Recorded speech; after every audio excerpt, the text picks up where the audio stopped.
സംസ്ഥാനത്ത് സ്വർണ്ണവിലയിൽ വീണ്ടും വർധനവ്. രാവിലെ കൂടിയ സ്വർണ്ണവില ഉച്ചയായപ്പോൾ വീണ്ടും കൂടിയിരിക്കുകയാണ്. കഴിഞ്ഞ കുറച്ചു ദിവസമായി ഇതേ പ്രവണതയാണ് സ്വർണ്ണവിലയിൽ കാണാൻ കഴിയുന്നത്.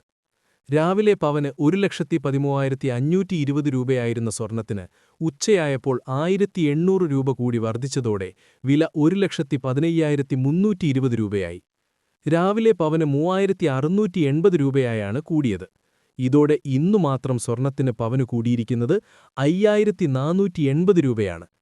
ഇന്ത്യൻ രൂപ നേരിടുന്ന തകർച്ചയാണ് സ്വർണ്ണവില വർദ്ധിക്കുന്നതിന്റെ നിലവിലെ പ്രധാന കാരണം.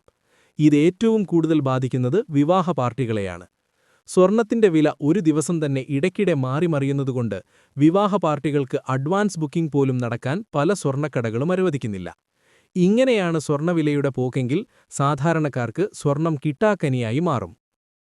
എന്താണ് ഇതിനെക്കുറിച്ചുള്ള നിങ്ങളുടെ അഭിപ്രായം? താഴെ കമന്റ് ചെയ്യുക. പിന്നെ സബ്സ്ക്രൈബും ലൈക്കും ചെയ്യണം കേട്ടോ. അപ്പോൾ എല്ലാവർക്കും നന്ദി.